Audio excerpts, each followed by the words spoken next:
Good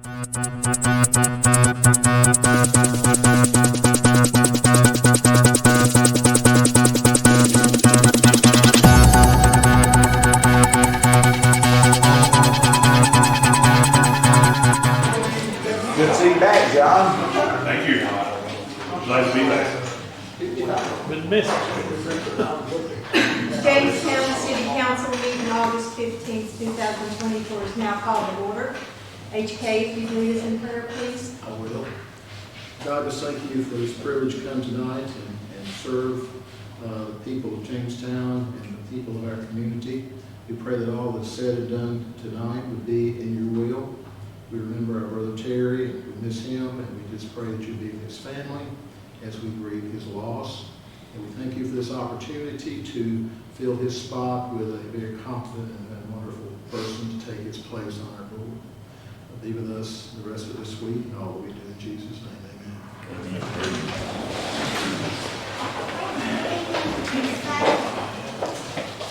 I pledge allegiance to the flag of the United States of America and to the republic for which it stands, one nation, under God, indivisible, with liberty and justice for all.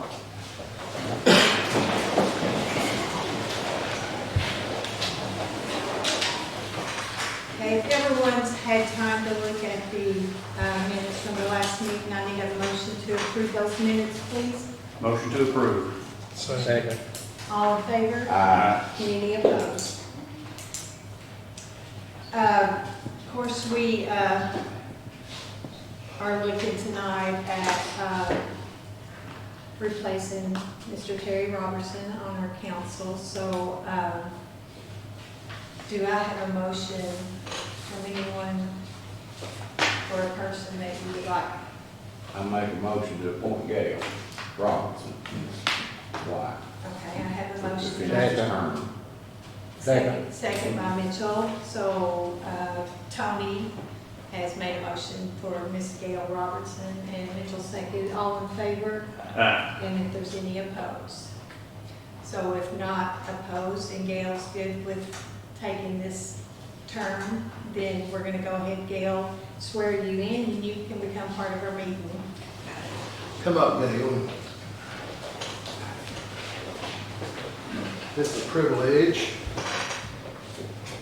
Face the crowd. Raise your right hand. You do solemnly swear or affirm that you will support the Constitution of the United States, the Constitution of the Commonwealth of Kentucky, to be faithful and true to the Commonwealth of Kentucky for long as you remain a citizen thereof. Okay, good. Say all you want. You do further solemnly swear or affirm that you perform to the best of your ability in the office of Councilwoman for the city of Jamestown, Kentucky. You do further solemnly swear or affirm that since the adoption of the present Constitution, your being a citizen of this state have not fought to deal with deadly weapons within this state nor out of it, or have you acted in carrying a challenge, or acting as a second, so help you God. I do. All right. Congratulations.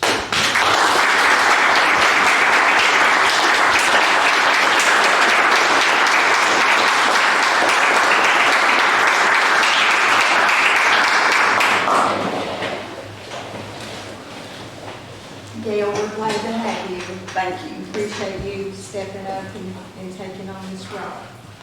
Now Terry would be proud. I think you would.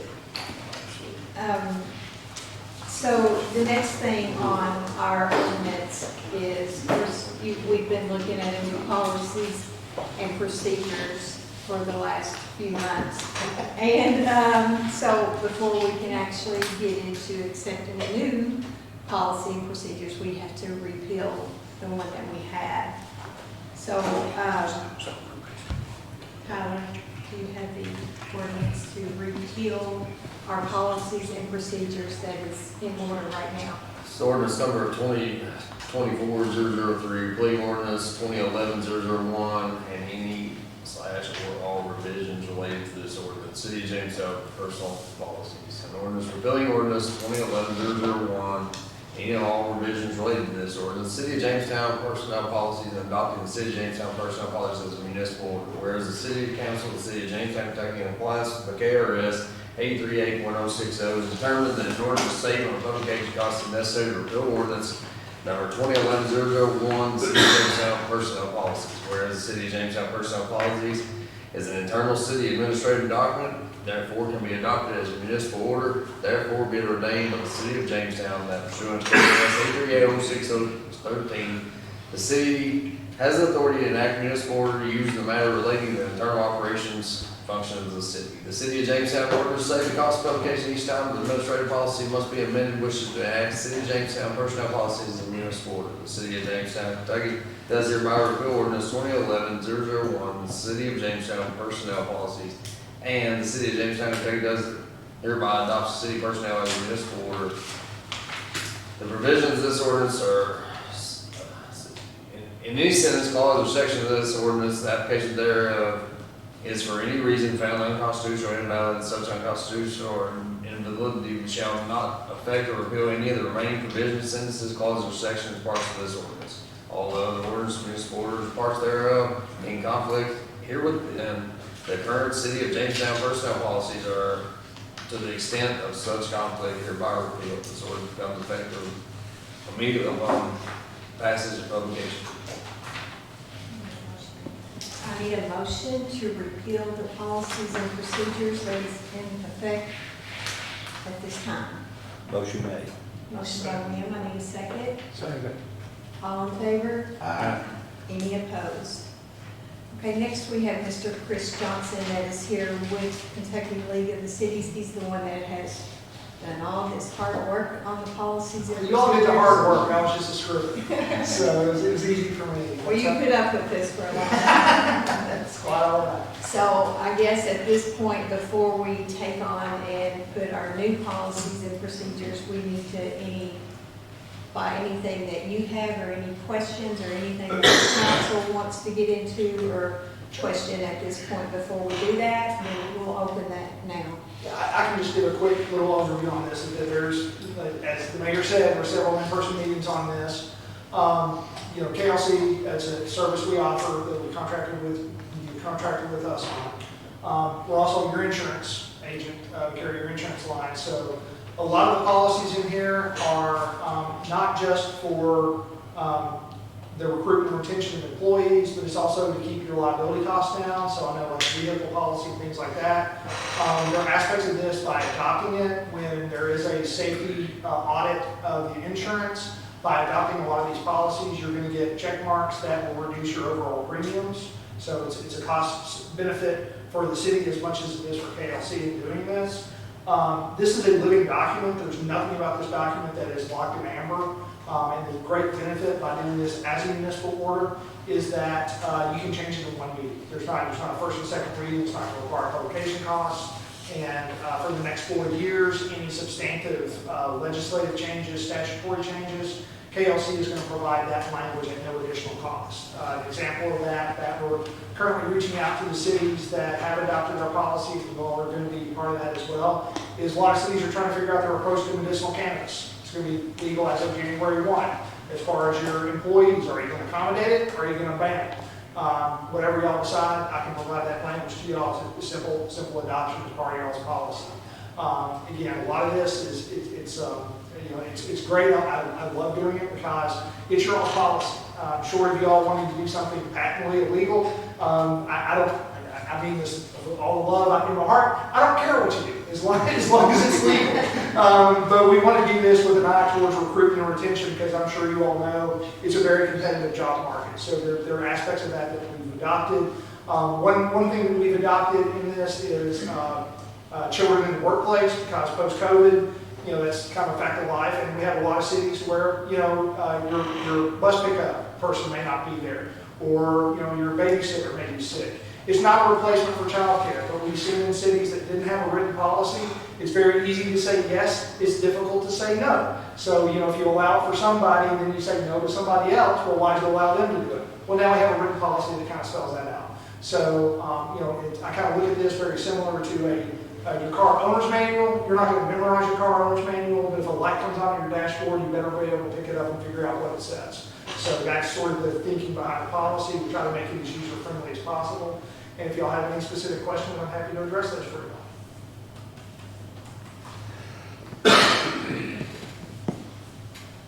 has everybody had a chance to look over the policies and procedures that was presented to you last month? I read the whole thing. Well, then Tony, you should be the expert, so. Should I have a test out now? See that? See how well you did with them.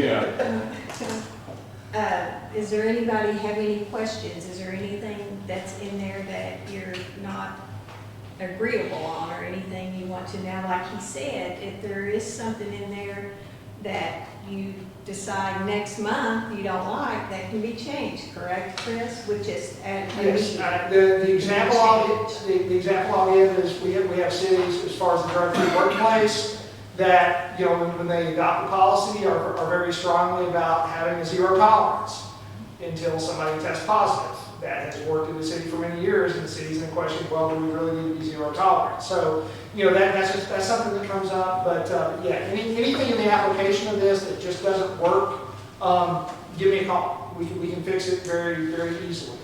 So, you know, this is in as final a form as it can be, but as I said, there's nothing about this that is locked in amber concrete. It's a living document, and it's going to continue to be a living document for you all. You was talking about the adoption of the medical marijuana. Yes, sir. And that's something we're looking at here. Yes, sir. Is there anything important, say we pass it? Okay. There are, and I'm actually presenting at the KLC conference. If y'all come to the conference, I'll kind of pre-show you guys on this.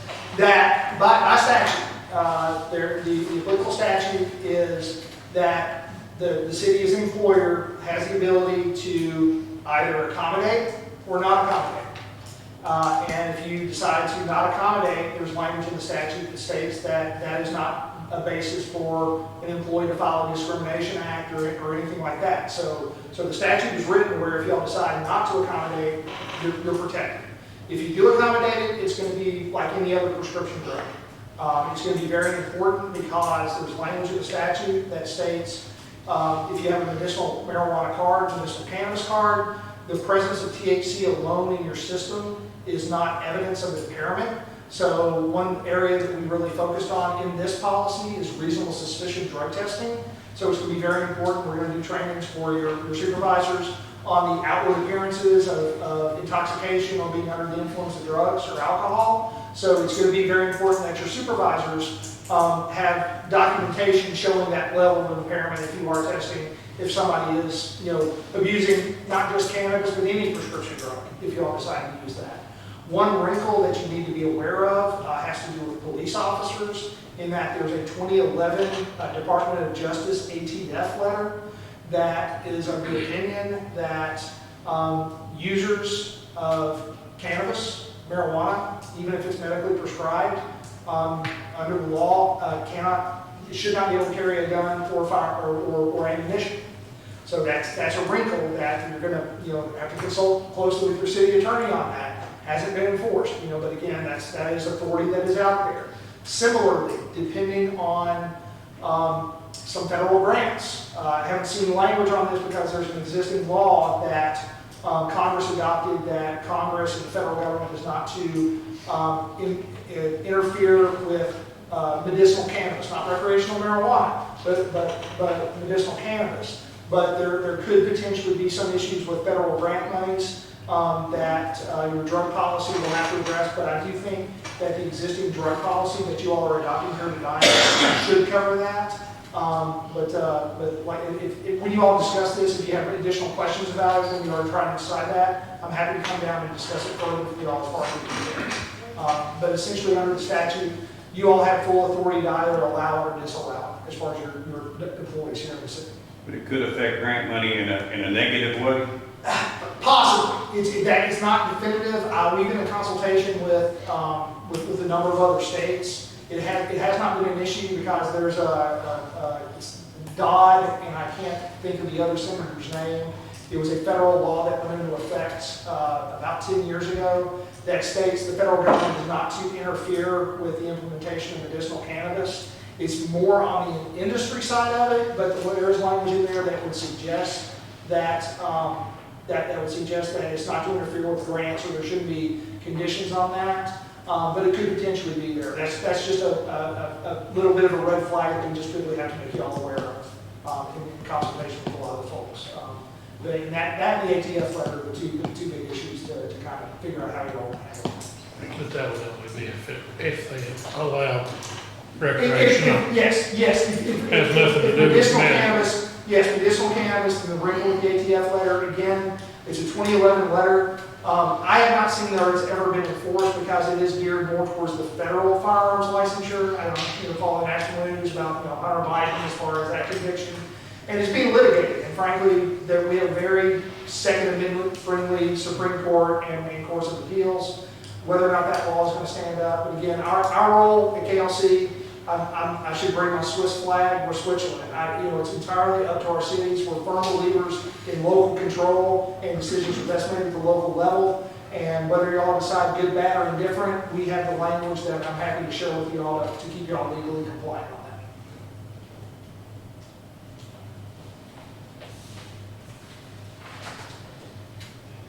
that. Make a motion, we adopt the new Let's read. policy. This order 2024-001 regards personnel policies. Whereas the city of Jamestown believes in the importance of providing employees with a uniform personnel system clearly establishes a written form, and therefore the city hereby adopts the personnel policies and procedure handbook, which is incorporated and referenced in its entirety, shall supersede and replace any prior municipal orders or ordinances inconsistent with the handbook. Okay, now I need a motion to pass the order for the new policies and procedures. So moved. And I need a second. Second. All in favor? Any opposed? Okay, so as of tonight, the old policies and procedures no longer exist, and we have the new ones in effect.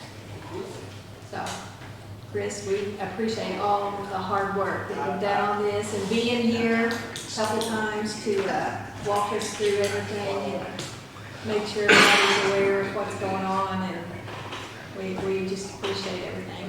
Mayor, it was my pleasure, and I saw that y'all are handing out the schedule for the KLC conference next month. We got great programs involved.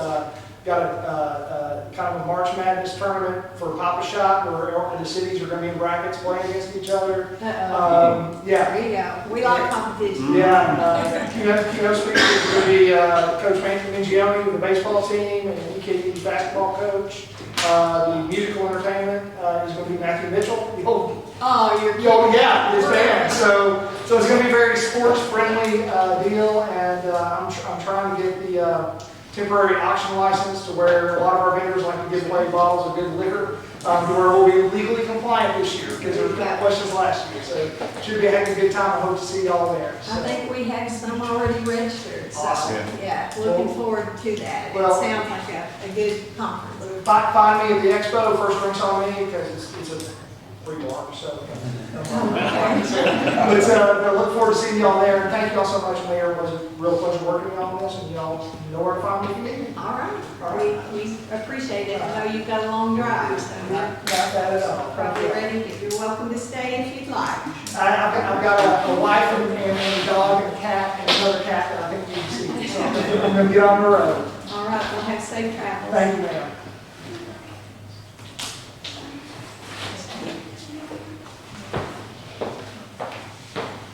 And of course, this kind of leads into what we have just that's been brought out in the medical marijuana conversation that we have Mr. Thomas Wright from Kentucky Total Health Center here with us tonight, and he has a couple guests with him.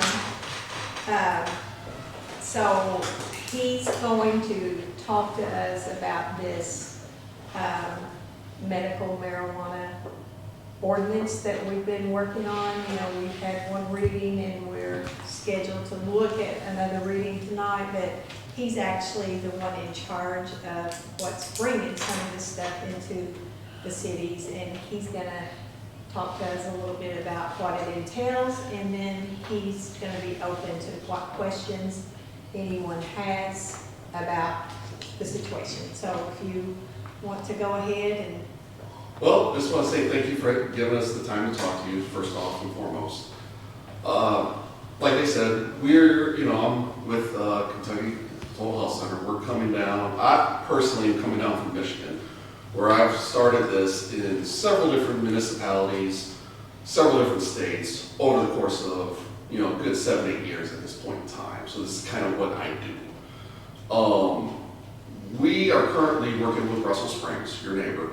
We're putting in a processing center up there, and we are putting in a store there as well. We're eyeing this community because you guys have enough water flow to allow a grow, right? Now, unfortunately, right now, we currently don't have any buildings big enough to house what we're looking to do. We need about 60,000 square feet. With that being said, we are willing to look into making the investment and things into the community to put a building of this size here. At the same time, too, we'd also like to have a storefront here as well. Now, we realize not every business of that we're in works for every community. Some communities only want to grow. Some communities only want a processing center. Some communities only want a store, and we're willing to work with you guys however you feel fits your community. Ultimately, this is your community. We're guests, and we're just here to, obviously, we would like to bring business to this community. We'd like to bring some traffic here to you guys, and we definitely want to be a part of the community the best way possible. If you guys decide, hey, we don't want a store, maybe we want to grow, fantastic. We want to work with you guys to draft a proper ordinance to state that. Because we don't want a bunch of different companies coming here and running amok, which we've seen in other states, where they zone it to a certain area, for example, but they don't limit the licenses. So then you have 20, 30 stores in a community of not even 1,000 people. So that's what everyone does, including myself, right? No one wants that. So ultimately, getting ahead of this right now, which you guys are already on, is the way to go. And, we're just here to help, essentially. We're already going to be your neighbors. We would like to be part of your community too as well. And now, I'm open to any questions, like I've done this, I've worked in many municipalities doing this in the past. I'm learning a lot about Kentucky law as I'm going here, but, I have some attorneys in place. We've helped everything from banks getting online to take our money to properties, to cities drafting ordinances that allow us to be in as small as a certain property or as big as a section of the town. So you guys know better than I do what is proper for your community. So, and now I guess I'll just open it up to any questions you guys might have, and I'm more than happy to answer. You said you and Russell Springs were working together. This isn't a done deal that you're doing with Russell Springs now? Yes. Our processing center application should be submitted next week, with the store application falling behind. We're working on finishing up the lease and a few other little details right now. We had to do a last minute change of where we were originally going to be. We're going to be at that car lot right in Middletown, right about the border originally. Come to find out through due diligence, there was a daycare across the street, which we can't be by any daycare or school. So we then asked the city, hey, do you have another property in mind? They got us on the backside of town going into Eli, behind the liquor store going out of town. So we're probably going to be in that location as of right now, and we would still like to be somewhere along this strip in the future. Obviously, with the lateness in the game we're in right now, there is no application coming this time around because we got 2 weeks to turn it in. That's not enough time for us to turn around an application. But we are definitely, if this is something you guys want to explore, we're more than willing to retain the property and have it, and just, we're waiting on the state. Be it a year, 6 months, year and a half, 2 years, whatever the state is before they allow us in, we're willing to wait long enough to ride the ride. Can you explain your understanding of the regulations that have been promulgated concerning the dispensaries? We had kind of a little quick seminar where the state is divided into regions. Yes. There's about 20 counties from here east. Yes. And inside those regions, there were about 5 or 6 allocated dispensaries. Is that 4? Yes. Now, what is a store? A dispensary is a store. So So, all of that 20 counties, there would be that many stores right? There's gonna be 48 stores in the state initially. To give you perspective, what they say, there should be roughly a store per 10,000 people. So let's use Louisville as an example. Louisville metro area has about 750, 800,000 people in it. They should have 60, 70 stores in that area. They're putting in 2. So they're severely undersizing this program right now because of what happened with the hemp program. So they want to ease into it, which makes sense. Definitely makes sense. So rather than 4 or 5 in the 20 counties, you're saying there's 48 statewide, and then how many would be allocated to this south central eastern region? That you're The region you guys are in will have 4. With that being said, you guys might not even have the 4, because I don't know that you guys even have 4 municipalities that have adopted it in your region.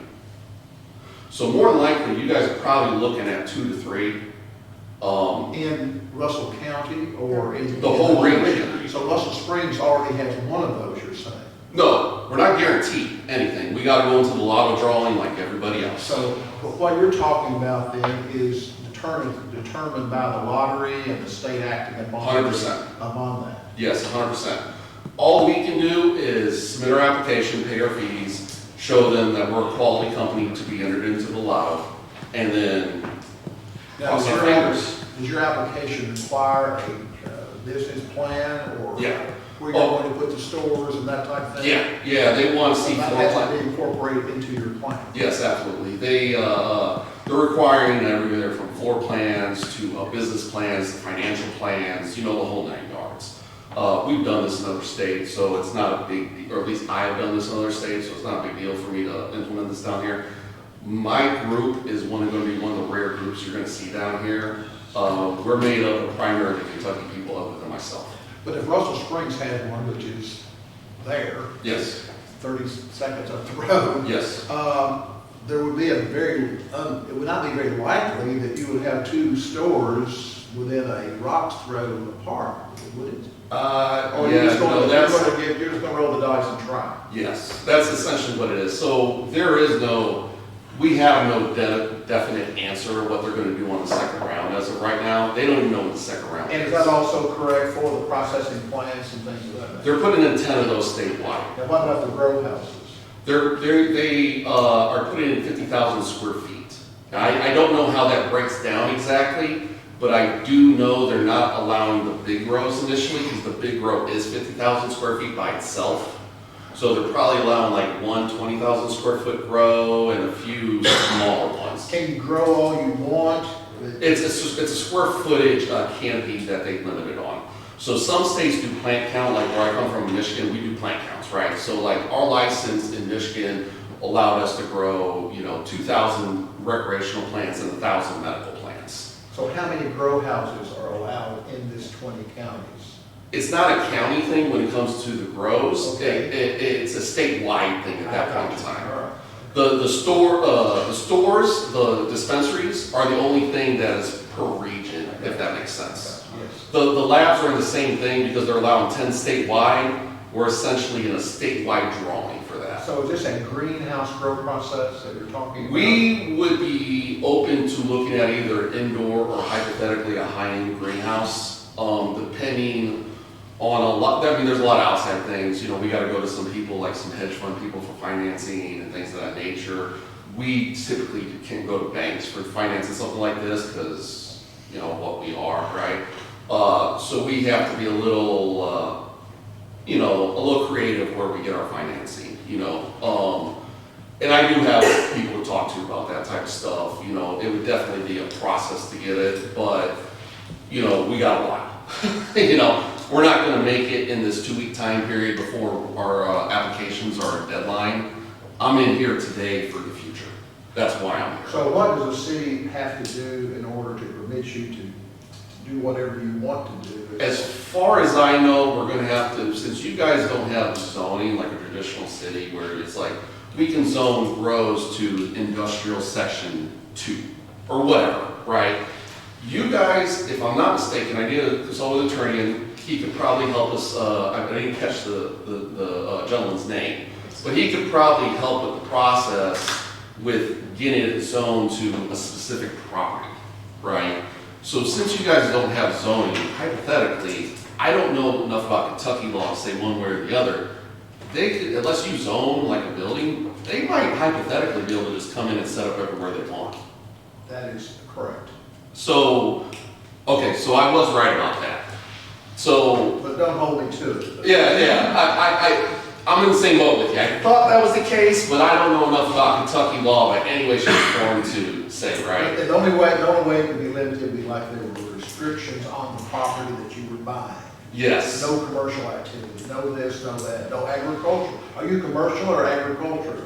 Well, usually they require the grows to be in an industrial area. So So, I asked the Commission of Agriculture, about it at a meeting, and well, we don't have anything to do with that. yeah, so it's probably gonna be, like, typically what I've seen in other states is they zone industrial for grows and industrial for the processing centers. And then they also allow the grows and the processing centers to be in rural areas or unzoned areas, if you will, right? This is my first time dealing with an unzoned area, to be 100% honest with you, so this is a new experience for me. But I do think, my attorney showed, I have some ordinances from Ohio of where they, similar situation to what you guys are doing, and it shows how to properly zone a property, right? Which is probably what you guys would want to do, if you, like I said, you guys know better than I do what is proper for your community. But, I would urge you to, if you do want to grow, we have an idea on some land where we would like to put it, maybe we zone that land, right? Or if you guys don't like that land, you guys have an idea like, we prefer for it to be over here. Okay, well, let us know. We'll see if we can work something out, Well, of course, the thing about it, if you have a private property owner, if we're not zoned, we don't have any right to say what he can do with his property. I mean, I already have the properties willing to give us the properties, if that's what you're asking. No, I'm not asking that, I'm Oh. just saying, it wouldn't, the city is not zoned for any particular activity. Yeah. So if you cut a deal with a property owner to put a facility in, we would really not have any say in that. The only restriction we have is a noise ordinance. Yeah. Well, and see, the It thing, doesn't work a lot. and the thing is, I don't think that's the direction, I mean, I could be wrong. You guys know, like I said, better than I do, but I don't think that's the direction anyone wants to go, right? To where it's just a free-for-all for stores to just be here, right? Which might be what you guys are facing. Now, no one has took notice of this area because as of right now, it's so limited, everybody's looking in the high-profile areas. They're looking at state line places. They're looking at major cities right now. That's not gonna be the case on the second round. Everyone's gonna be expanding very quickly out to other areas. Some of these groups, they got stores that do $1 million a day. Sometimes it's $1 million a week. So they got disposable income that, But you expect that much with medical marijuana? Oh, yeah. Oh, yeah. Because the thing is, it's the beginning step, and we all know that.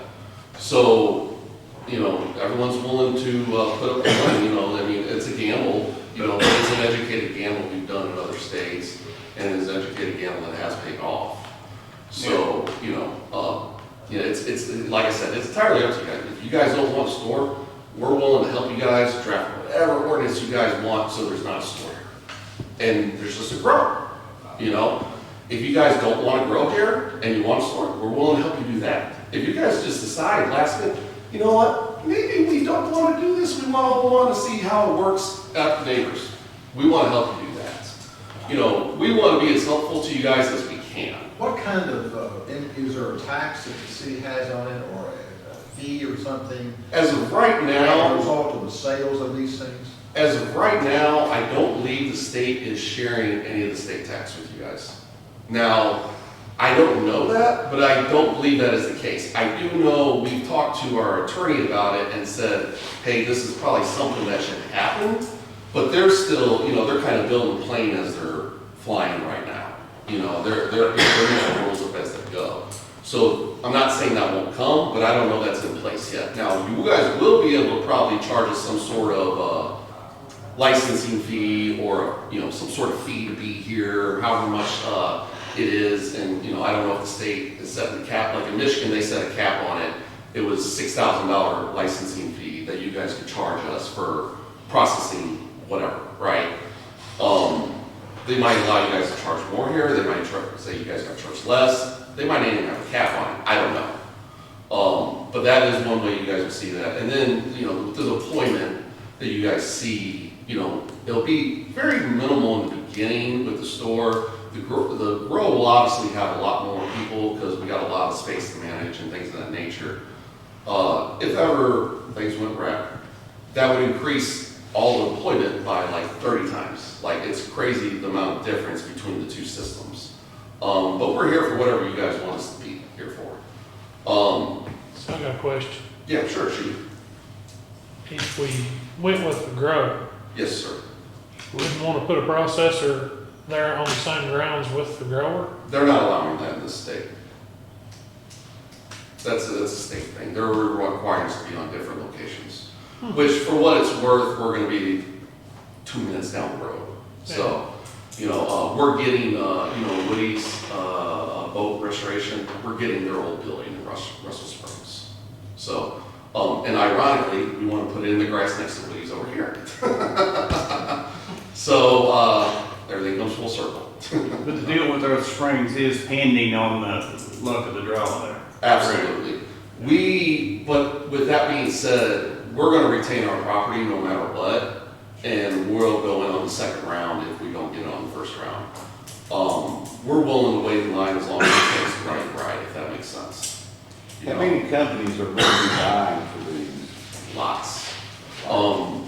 Put some estimated number out there, lots is in.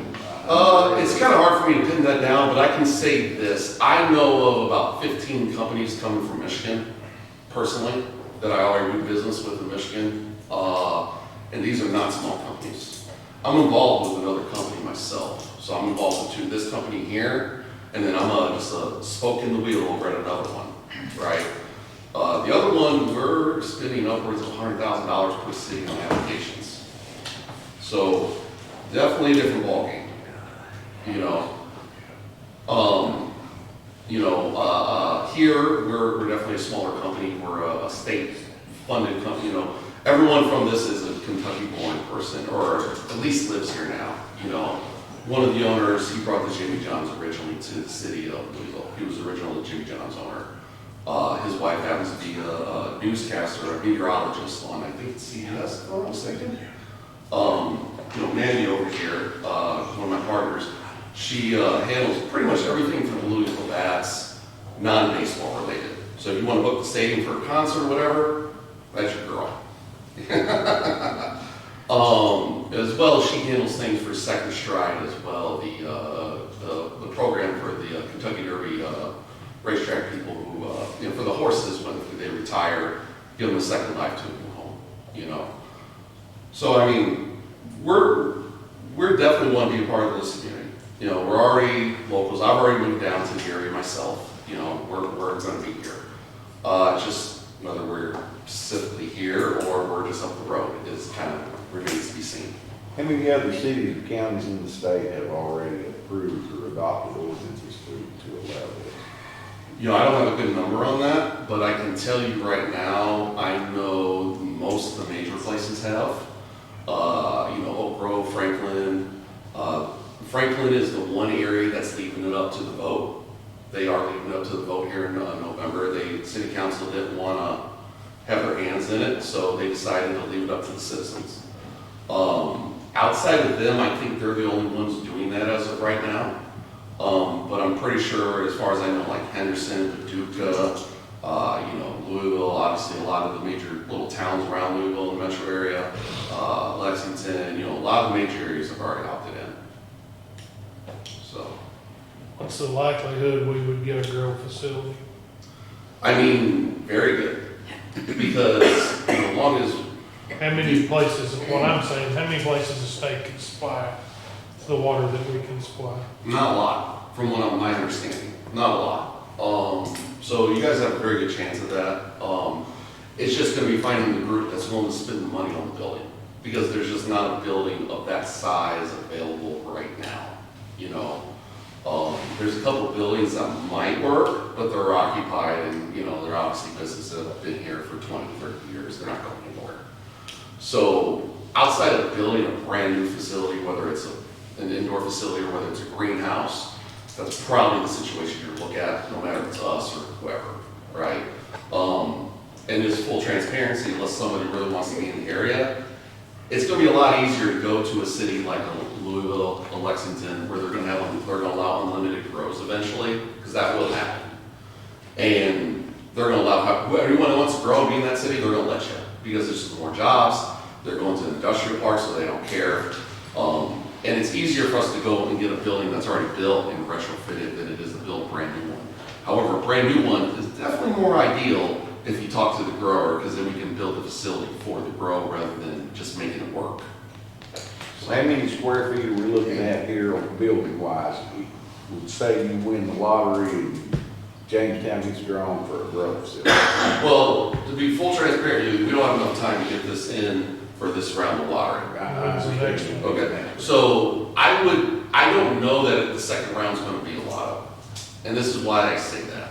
Because of the size, they're undersizing everything right now, they're gonna see how much the supply chain's hurting, and they're gonna have to open up the faucet a little bit. They could do a second round of lotto, that's very, very possible. But not a lot of states typically do 2 rounds of lotto. They'll do a round of lotto, and they do a round where it's, are you qualified? And if they have to get a lot of people in quickly, that would probably hypothetically be the direction I would think they would go. Now, obviously, we're talking hypotheticals here, and we're just guessing, you know? But that's just what I've seen in the past from other states. But back to my question, I guess, what size facility did you say you were looking at? We would want a 50,000 square foot grow. We want a big one. We want a big one. With that being said, they're not even accepting a license for 50,000 square foot grows on this round. They literally made a license that they're not even accepting applications on this round. So, I don't know why. I thought the 100 was the one they wouldn't accept, you know? 50, there's a 50. Because whenever, what I had from KLC was the 100, they wasn't gonna accept one of them. Is that, well, I'm pretty sure it was 50, but you might be right. You could be right. So they're definitely the big one is where they're not accepted. I think where the size they're starting to accept it is like the 20,000 range. And then they're accepted, I think they have a 20,000 range, I want to say a 10 and like a 5 or a 3 or something. So they're taking the smaller ones first to get more people into the door. And then I would imagine they're going to allow those people to expand their operations as well as bring new people on down the road. Okay, to follow up on my question, Sure. let's say it's a 10,000 foot facility, how many people will be employed in that? A 10,000 person facility, you're probably looking at, about 5-6 growers and probably about 8 to 9, maybe 10 trimmers, give or take. If you're trimming by hand. Now, obviously, you could get machinery and cut that down, but you're ruining the quality and you're making a lesser quality product. That's not usually the route companies I'm involved with go. We usually go for the high-end market. That's more what we do. So we would employ more people, make a little bit less of a profit margin, but have a higher quality product that moves better in the stores. Do they tend to bring those people with them? No, we always hire up here. We might, especially with us, since we are all, other than myself, everyone's a Kentucky, they live here in Kentucky, they're from Kentucky and everything.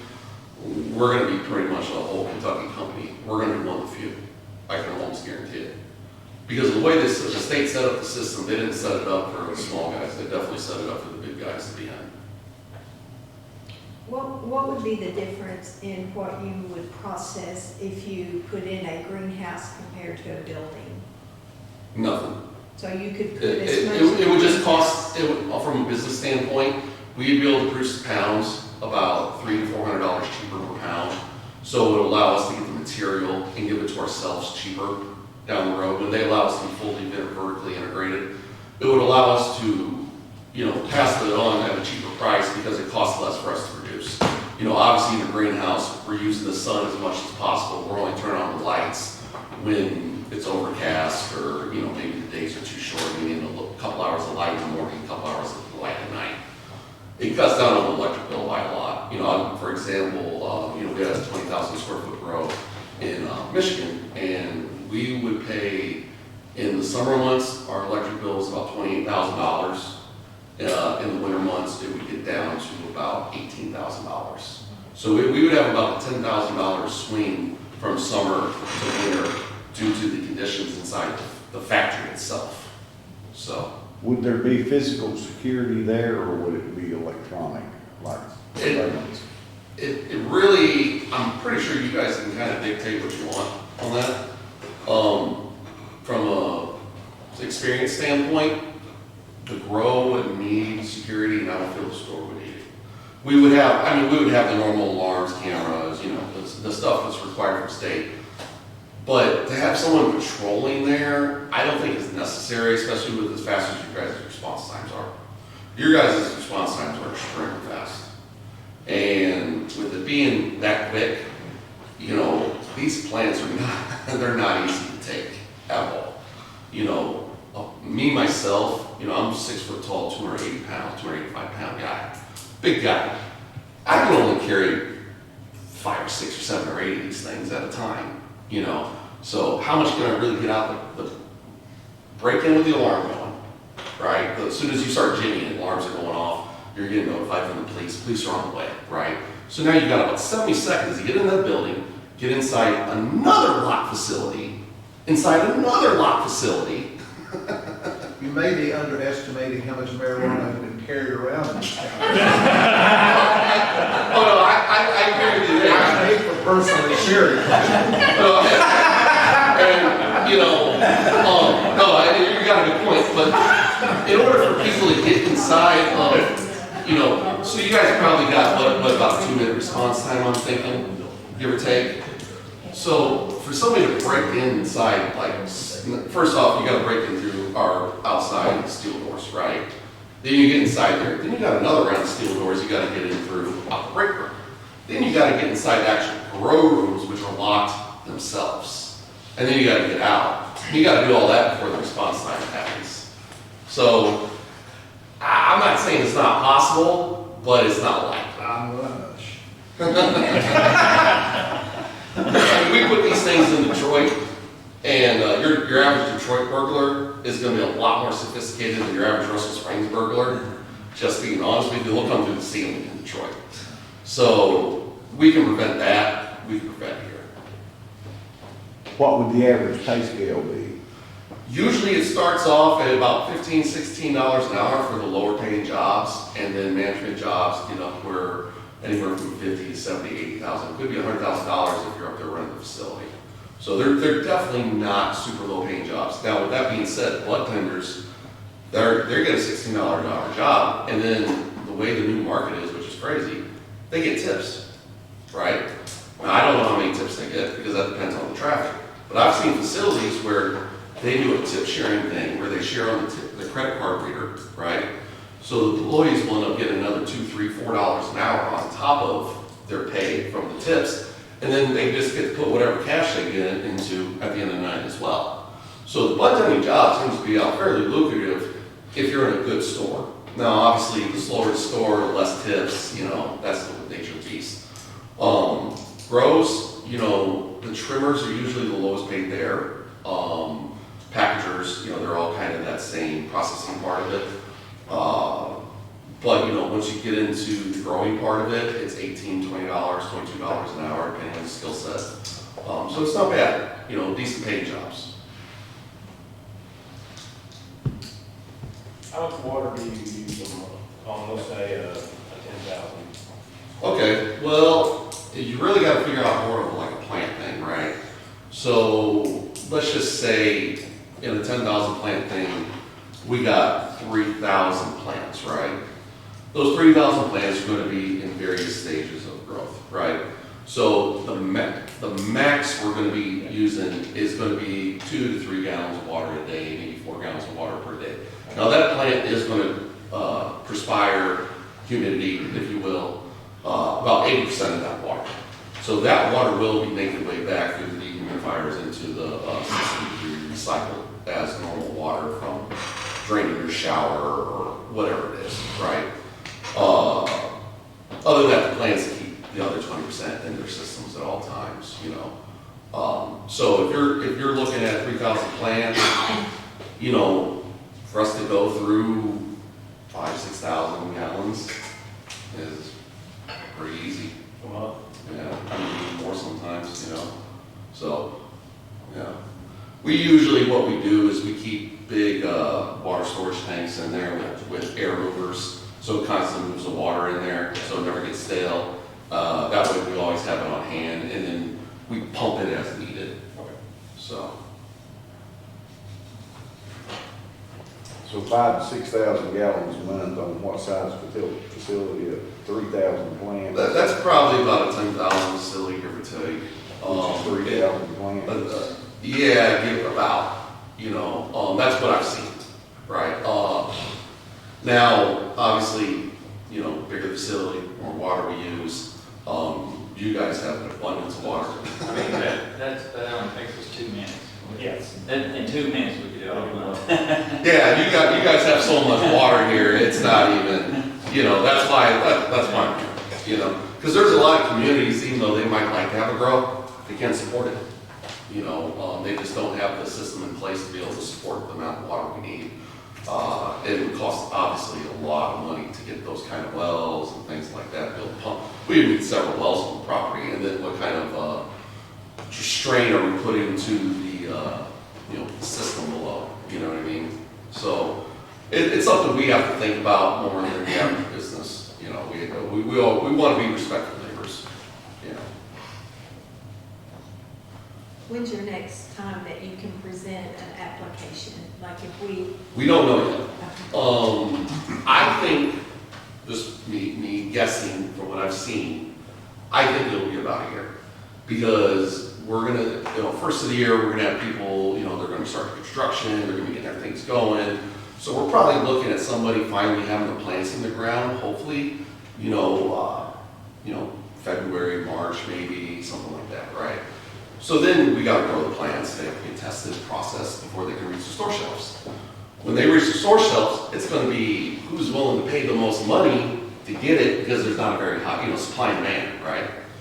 So the first few months is gonna be very ugly, you know, for the system when they come online. Very high prices, very limited supply of product, and, you know, it's just growing pains that has to happen when the system comes online, you know.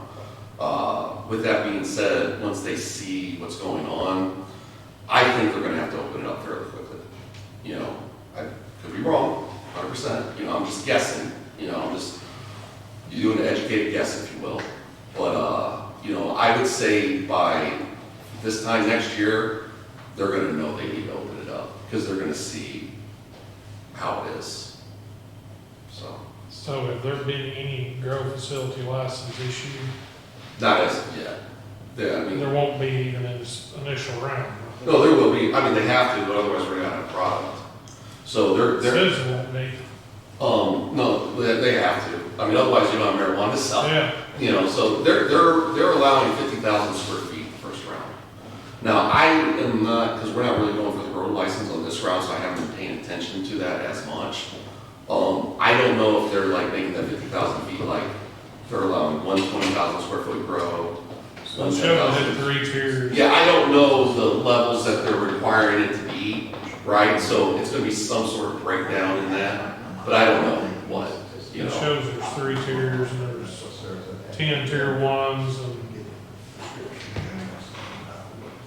And that would make sense, it might maybe like 10 tier 1s and 1 or 2 tier 4 2s. tier 2s and 2 tier 3s. So there you go. So they're definitely limited it, you No know. tier 4s at this time. Yeah.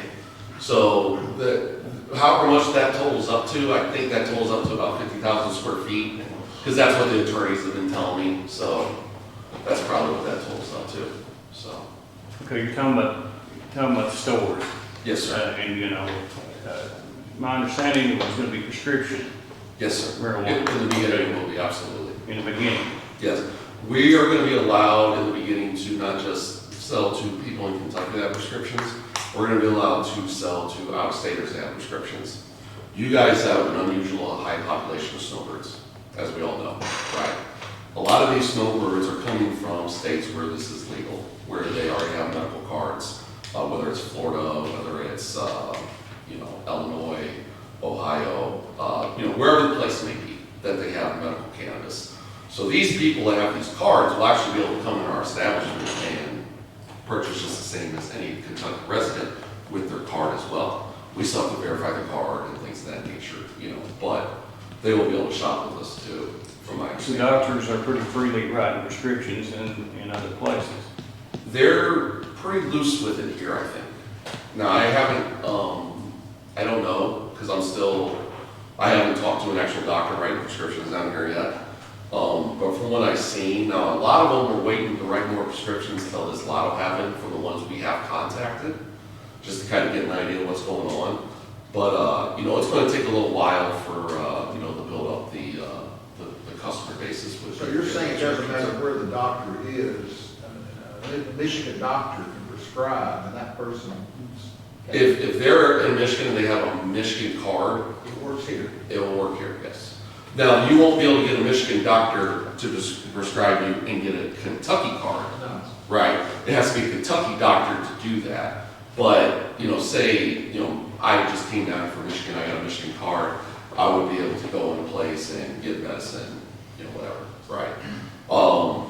So for us, outside looking in from all the other, it's a good thing for us in this community because that will give us a lot of business that you won't typically see in the majority of your normal communities that don't have as many snowbirds.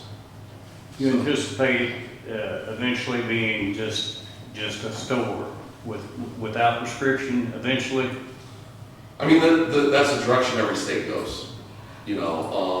Only 2 states have ever voted down legalization when it ever came on the ballot, and that was California, because they were the very, very first ones, and Nebraska recently. Nebraska kind of messed up their whole system from the beginning, and, or Oklahoma, I'm sorry, not Nebraska, Oklahoma, excuse me. Oklahoma made their system very, very loose in the beginning, and they were scared to go into recreational because of how it went for them. They're the only ones that have done that. They were making it so that anyone that was 1,000 feet from a school, church, park, had $2,000, could get a store. They weren't checking financials, they weren't checking business plans, they weren't checking any of that. So, as you can imagine, that created a lot of chaos in the system. So this recent election, they voted no to recreational, but pretty much every other state, when it came on the ballot, has voted it in, and then it came that time.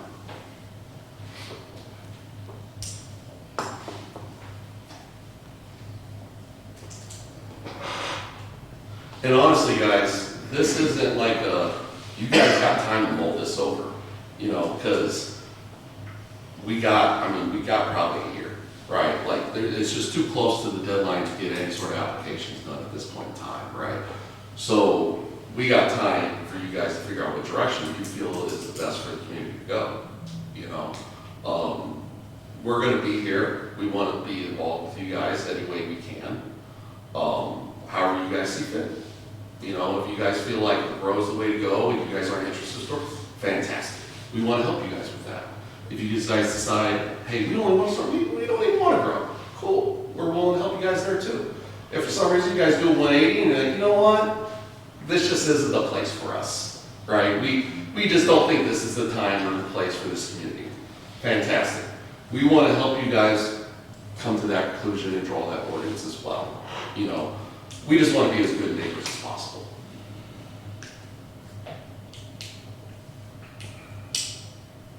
So when is the second application period? The first application period? We don't know.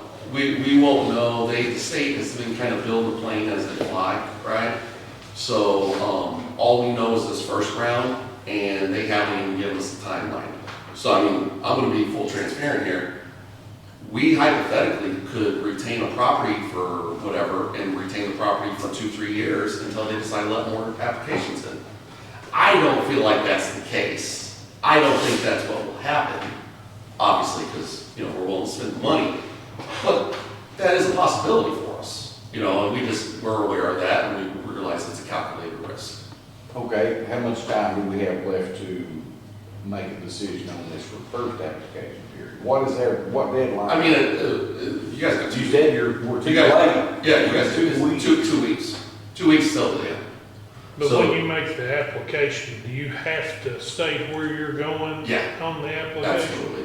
We have to give them the geographic coordinates, we have to give them the address, we have to give them a floor plan, we have to do all that. So, and then to actually get approved by the state, we're gonna have to, once we get full-blown blueprints, you know, we're gonna have to approve all that. So, you know, the time period, the time restraints we got right now, it's just not possible. You know, we would have to somehow get the property, you know, under contract quick enough, we would have to, you know, and if we're purchasing this property, you guys know that takes 3-4 weeks sometimes, you know. Even if we're renting the property to build on, that takes a little time to get the, you know, contract in place, the LOI, things of that nature. So, you know, we're definitely, in this case scenario, looking for the future, for sure. So we're too late for the first application period, and we don't know when the second one is gonna be. Right now, I would say so, because unless somebody can come in and turn around an application in 2 weeks to get a property tied up and everything, I don't know how they can. I mean, this is kind of what I do, and I know that, I'm not saying that would be impossible, but it'd be extremely difficult. You would have to have everything go right, literally down to the T, and then you still might run out of time. So, How many places are you making this pitch to? just you guys. Just Jamestown, Rust Springs? Yeah, I work with another company where I've been talking to municipalities for the other company, but on behalf of Kentucky Total Health Center, I'm only here talking to you guys. We want to be based in the Cumberland region. We want to be here. We're going to be in Russell Springs with our lab. We want to be there with our store as well. It would be nice to have, if we did have a second store, for it to be close and easily manageable, given that we're a smaller company. It would also be nice to have a grow nearby, you know, it's just easier for us. You know, we can move to the region and, you know, everything's within a couple miles of each other. You know, as you can imagine, it's easier to manage that than to manage something in Paducah, manage something in Louisville, manage something here, so. The other company you're involved with, they're not interested in this area? You probably don't want them interested in this area. I'm being honest with you, probably don't want them here. They have enough money to bankrupt the city if they want it. You don't want them here. Just be transparent, you know? The children thought. Yeah, no, I'm just being, you know, I deal with these people on a daily basis, right? These guys are sharks. You know, like, they don't get to the top of this industry without being like that, right? And what you guys are doing now by getting ahead of the ordinance is definitely what you want to do. Because once they come, they come. And I'll give you an example. So there's a company called Loom in Michigan. Loom is owned by the same owners of New Balance shoes and Bell Tire. I'm sure we've all heard of these companies, large corporations across America. Loom automatically files a lawsuit if they don't get an application in the city, whether it's justified or not. The reason why they do this is because they want to cost you money. They want you to be scared that they're going to cost you money if you don't give them a license. If you already have the ordinance in place a year, 6 months before they get here, that doesn't happen, right?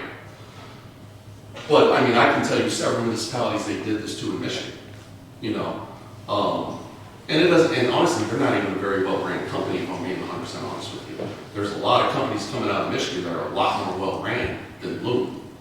But it's just a business practice they have because they have a lot of money for them to waste 100 grand on some lawyer fees to inconvenience the municipality. Isn't a big deal to them.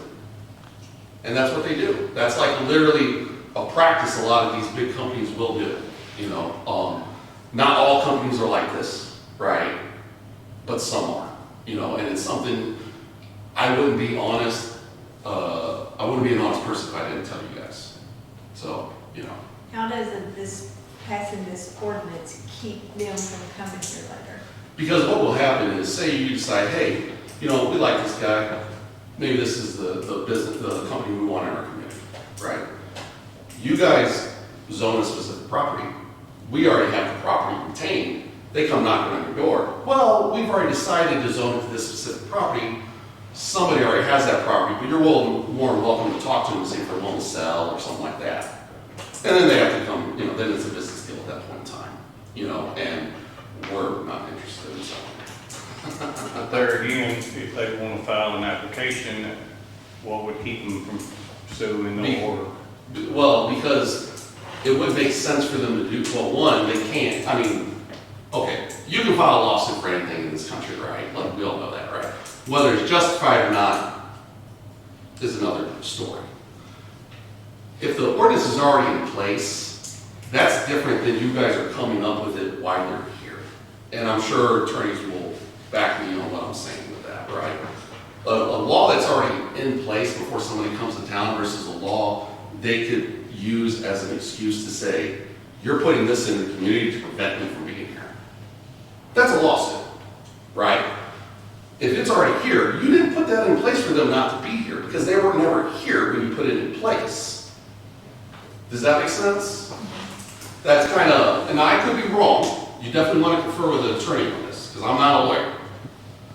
But I do believe that's the way it will go, you know, and, you know, given that you guys don't have zoning, right, in this community, you guys don't have the option to be like, without zoning your whole entire community, which I know that's a whole big ball of wax in itself, right? You guys can't go, hey, we want to zone this to industrial section 2, right? So, since you guys can't do that, what can you do? Well, you can zone specific properties. And that would be stated in the ordinance that it has to be a zoned property to be. Yeah, a zone property, and then you would list, you know, 105 Main Street, or, you know, whatever it may be, you know, and, you know, then in order for anyone to be here in that town, they would have to have possession of 105 Main Street.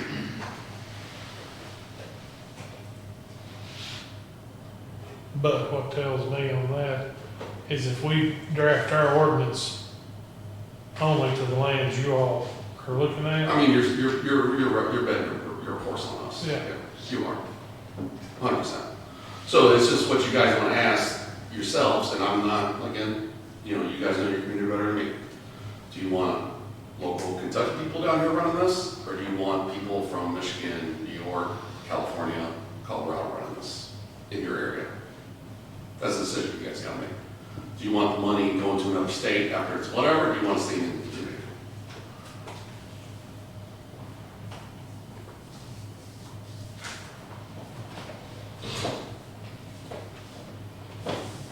Any more questions? So essentially, are you looking to prevent other companies from coming into the county? I wouldn't necessarily say prevent. I really don't care because I'm willing to compete, right? I like competition, and you know, I rise to the occasion. But that being said, no community wants 20 of these stores, right? Like, that's just reality. You know, no one wants 20 liquor stores, nobody wants 20 Kohl's, nobody wants 20 of anything, right? So, whether you guys want to allow two community, maybe you guys want to zone several properties here, so you guys have a couple stores. Maybe you guys What want. it is there's only 48 allowed in the whole state, 4 in our region. The most we could ever have would be 4. Well, Right now. that's not necessarily true, because down the road, I'm talking about right now. yeah, no, right now you can only do one. Yeah, Yeah, right now it can only be one if that company got the lot. right. But for what it's worth, this round, there won't be anyone applying for this area this round. Right. Second round, we don't know how it's going to do. It could be similar situation that we're dealing with now, where it's a lot of ball and they're going to slowly allow us, you know, stores in. Or it could be a situation where they're like, man, we got patients that are getting medicine. We got stores that have nothing on the shelves. We got problems, you know, and it might be a thing where like, hey, we gotta open this up, you know, we gotta do a solution. And then they're a little more liberal with who they allow in at that time and how many people they allow, you know. But see, the county has already voted down, and this is up to both the municipalities. If it got to where it was that point that it was going recreational, we can change our ordinance. 100%. You guys can keep your ordinance so it's only medical. Right. You know, that's totally up to you guys. You know, full If transparency. it ever passed that it was recreational. Yes. I don't think it'll ever pass for recreational. Statistically, in the United States, 67% of people agree with legalization of marijuana countrywide. More people agree with legalization of marijuana than agree on president. So, you know, so that and that's like literally anything I'm saying you can Google and fact check me and you'll see. You know, they will go recreational first round in the state. I'll bet on it. You know, now whether you guys want it in your community, that's another ballgame, right? So, you know, for us, you know, we're just going to work with you however you guys want. You know, if only medical makes sense, that's what we're here for.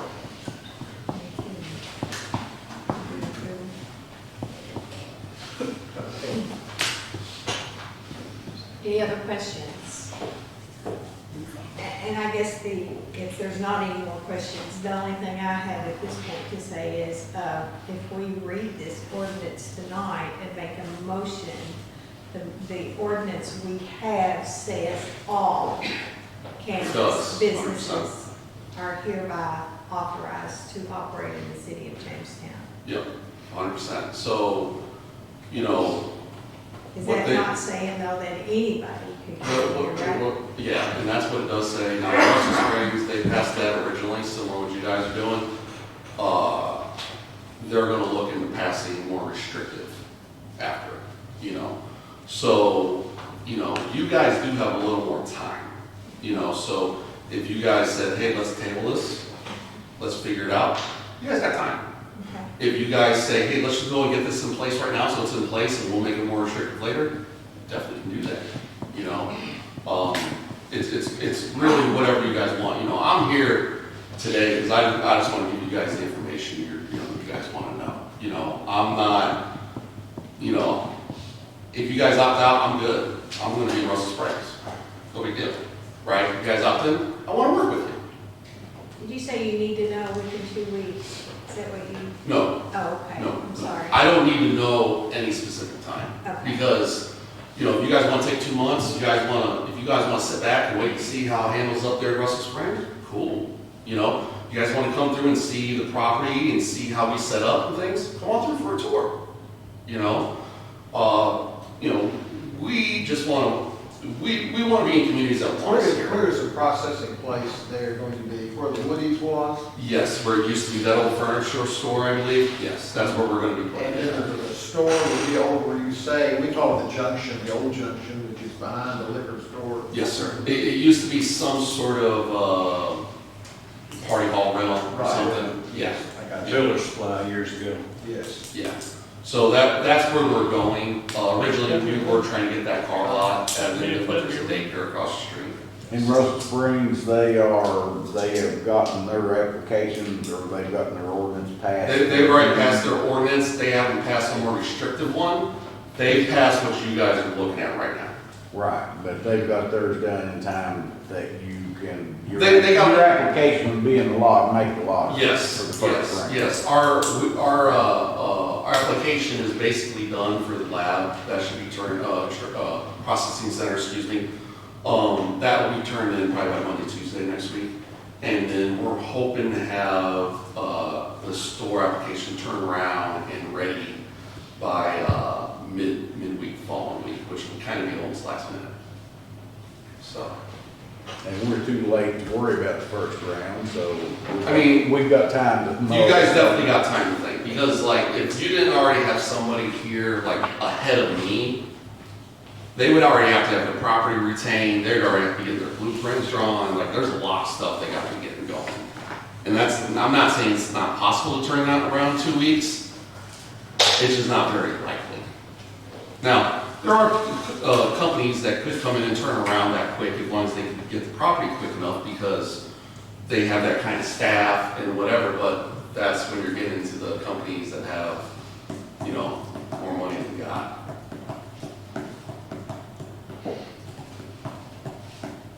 And that's not good, honestly, in my opinion, for what it's worth. We're kind of a little cynical. You know, we're just happy to be in the race.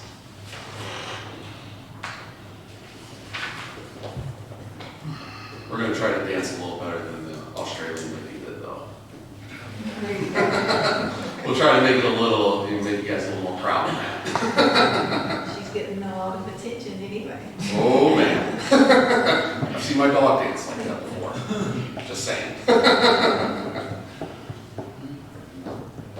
Okay, we just, what are your all's thoughts? Do you want to table reading the ordinance and think about it, or do you want to read the ordinance as we have it and take a vote on it, or just need to know how y'all want to proceed at this time?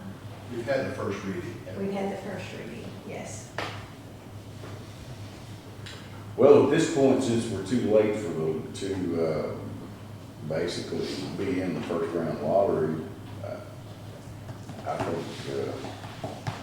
think I'd like to wait, you know, and have give ourselves more time to look into this. I mean, it's a pretty big decision, and I don't want to rush to something that there's no rush for. I agree. Do I have a motion to table this? Make a motion to table it. I'll second. All in favor? Aye. Any opposed? I think we'll just try to. Oh, 100%. Look, We've got, you know, whenever you guys want to talk more about this, okay, you have my number. okay, You just call me okay. and we can talk more, you know. You guys want to tour the facilities as we get them set up and we're building, just call me. Come on through. We're more than happy to show you around, you know. If you see that it's gonna be a quicker process, that they pass this stuff quicker, Oh, no, please let us know. oh, no, if there become, trust me, I will let you know if there comes any sort of urgency, 100%, because our ultimate goal is to be the company here. Okay. You know, we don't have desire to be in Lexington, we don't have desire to be in Louisville. We want to be a representative of this area, this lake community, you know. We think it's fantastic, we've all felt, you know, the whole ownership team has fallen in love with this community. You know, I can't wait to buy a house here. We'll be glad to have you. So, you know, but, you know, like I said, you know, any questions you guys got come, feel free to get my number from the mayor. I'm open any time of the night, any time of day. You guys want to call, ask questions, that's what I'm here for. Well, I mean, we can bring this back up next month or something, you know. Yeah. There just appears to be no reason to rush. No, this now. you're 100% right, sir. There isn't really a rush for you guys at this point in time. My goal Would we be better my goal is for the future for this community. if we look at it again in a month? Yeah. Wouldn't we be better off to go ahead and vote the ordinance as is and then I mean, put up on it? Because if it's too late for anybody to get in, I mean, you can do this any way you want, right? If you guys want in a month, vote it in at that time. The beauty part of doing that, you could vote in a very loose ordinance at that time, and it won't matter because no one can get licensed at the state, right? So you could vote in that loose ordinance, and then you could kind of wait to see what properties come available and things like that, and then you could be like, you know what? That one property over on Oak Street, I'm just saying, you know. I don't even know if you guys have Oak Street. Next meeting. No. I didn't know you guys had Oak Street, I'm just saying. All of them. So, you know, you guys would be like, oh, you know, we want to put it over there, right? Let the cat out of the bag. Yeah, right, there you go. Or you guys might say, hey, you know, that place you were thinking behind the Lee's Chicken, that might be a great spot, you know? You know, in full transparency, that's the building we were looking at, the old pizza place behind the Lee's, you know? And then we were looking at the land next to Woody's, to build the building hypothetically. But we're, if you guys got some land to sell us, hey, let's talk. Real estate agent too, right there. Well, I just, Real estate agent. I just like a little more time, because this is a lot of information that's, Oh, 100%. and actually, some of it's contradictory to what I was under the impression of. You're gonna get a lot of that, you're gonna get, because people are gonna read some of these rules and they're gonna interpret it certain ways. A lot of this gets left up to interpretation, unfortunately, and, things get hashed out as these processes mature, right? I'll use this as an example. We have a rule in Michigan that there can't be artwork on packaging that's appealing to kids. Okay, makes sense. But what is really appealing to a kid? What you might think is appealing to a kid and what I might think is appealing to a kid is not the same thing. So then it ultimately comes up to in Michigan we call them MRA officers. It would be the state representative from the state of Kentucky, whatever they're going to call them here, that would be governing over us and watching us that we would be have to report to, right? It's kind of like a probation officer for your company. That's kind of the best way to describe it. Anytime we have licensing questions, rule questions, incidents that we have to report, that's who we initially go to report and talk to. So, it honestly can come down to their interpretation of the rule. And that's when the lawyers get involved and everyone argues and they figure it out. Well, that's what I want to give us the chance to do, is actually, talk this over with their attorney, the city attorney here. I got a great attorney, her name's Paula. She'd be more than willing to talk to you guys. Obviously we're real busy with the last few minutes of getting stuff there right now. But she'd be more than willing to talk to you guys through this process. Paula's got licensing in Florida, Ohio, Michigan, Illinois, New York, New Jersey, and a few other states as well. So she's very, very well versed. She's one of the top application writers in the United States, as well as we've also helped a couple of banks come online and be able to take cannabis money as well. So.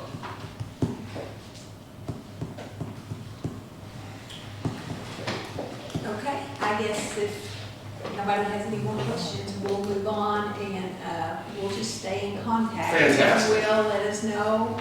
We'll try to get whatever research they want to get done. Yeah, anytime you guys want to call, got questions or anything, or if you guys got a meeting you want me to attend, call me. Okay. No problem. Sounds good. Sounds good. Thank you so much for your guys' time. I appreciate it. Appreciate Thank you all you. and all the information and just gives us something to start with and know where to. Definitely. It's a big decision. It's definitely a big decision. It affects every member of your community, and I completely understand that. So. I just want to make sure we proceed with caution. I don't blame you. And honestly, my brother, his name was the same name as you, so you're a smart guy. Two of them, we're in trouble. Yeah, right, yeah. My brother's name's Tony Wright, my name's Thomas Wright, so, I'm the second though, my dad's Tom Wright as well, so, All right, well, we appreciate you giving us all the information and we'll keep in touch and get back with you and try to get something settled in the near future. Fantastic. Thanks for the time, guys. Thank you. Thank you for your time.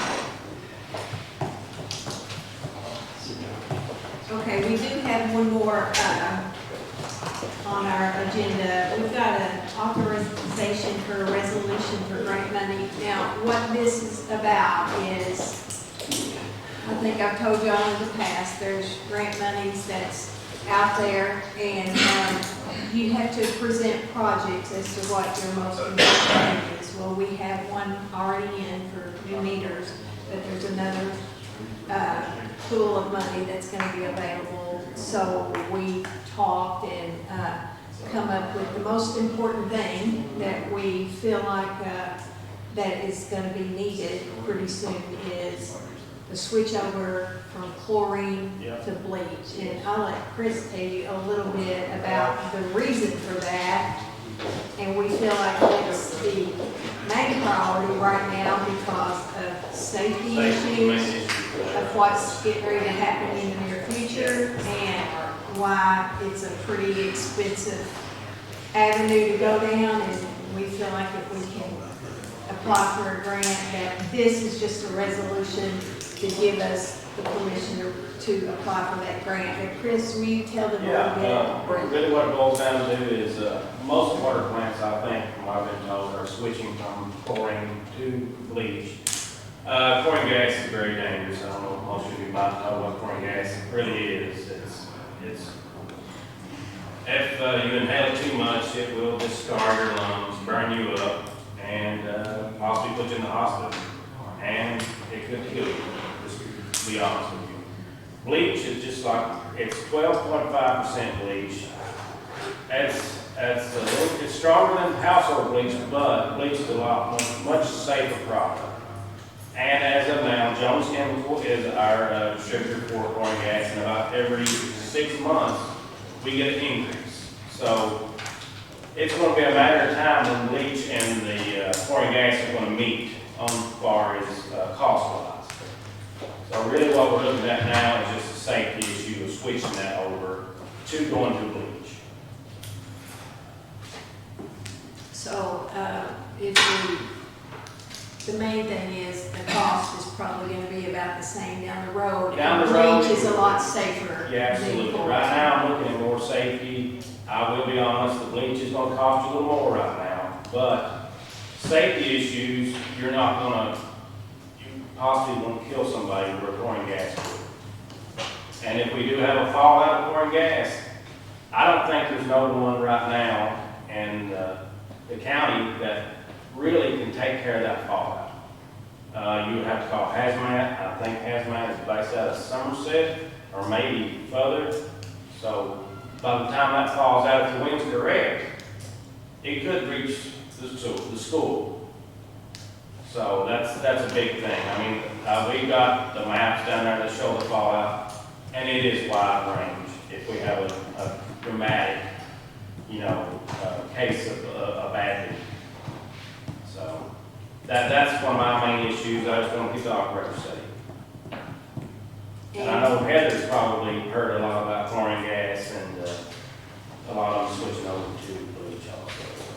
And you're gonna go over to a plant and We're going look over- at how that's working. Yes, we're all going over Tuesday, 4 of us, and we're gonna pretty much see how the setup is and ask as many questions as I can, take as many pictures. I already know who supplies some of their pumps, so I already know those people. We already deal with those people already, and I've been talking to my bleach distributor, so kind of got a little bit idea on the cost of the bleach, how it's going to be, and right now we've been talking to Ken Byron's on the setup, so that would be our next step, is getting it set up and transferring over from that chlorine to bleach.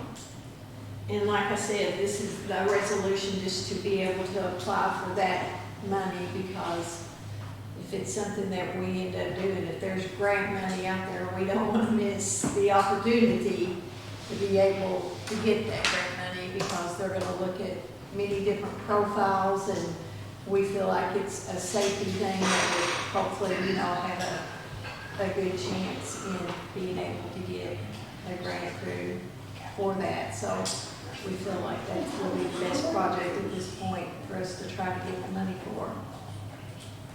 So, Tyler, if you want to read the resolution, and we'll. It's authorizing a resolution of the City of Jamestown filing funding application, appointing appropriate local government official and successor entitled official project representative of the Kentucky Water Wastewater System Troubled Economic Restraint System Program Project. Whereas the City of Jamestown proposes to complete the capital projects identified in the Water Resource Information System, WRIS, WX 2120740, or non-capital projects that require WRIS number. Whereas the City of Jamestown endorses said product. Whereas under the terms and amendments KRS 224A, the Kentucky Waters Program was established, providing a funding application and evaluation process for eligible public water and wastewater systems to seek funds from the General Assembly. And whereas purposes proposed for either capital or not capital expenses by the City of Jamestown within the City of Jamestown area are considered eligible for such funding assistance. Be it resolved by the city of Jamestown, that the mayor and successor in title and hereby authorized to execute and submit an application to the Kentucky Infrastructure Authority, which such services require supporting data as necessary to obtain funding assistance from the Kentucky Waters Program for the purpose of capital or non-capital project. Hereby authorize the city of Jamestown official project representative to carry out necessary negotiations and administer the funding assistance for the applicant may obtain from Kentucky Waters Program. And I believe they actually got this information when I went to the ad meeting that KIA was gonna have about 75 million available. So that's what made me call and say, what do we need to apply for? What's the most important thing that we can put in for to try to get some of this money? So that's where that's come from. And I don't know how long it'll be before we hear anything, but we want to just, try to get our name in there. So I need a motion. You all want to pass the resolution to apply for that grant. Motion made. Second. Second by Gail, and all in favor? Aye. Any opposed? So we'll get that signed and sent in and back to the ad office tomorrow. And I know we've all been patiently waiting, listening to things. Everybody's ready to go home, I'm sure, but we don't want to pass this up because we've got Ms. Heather Stevenson here. And I think she's got something to talk about for one of our employees, and we're Yes, going to let her do it. I do, thank you. And I do appreciate you all having me back here. It wasn't too long ago that I got to visit and talk about the value of water in Kentucky. And I feel like that topic hit on every other topic that you all were presented with tonight. You talk about personnel policies and procedures, and you talked about how important that was, especially when it deals with recruitment and retention of employees.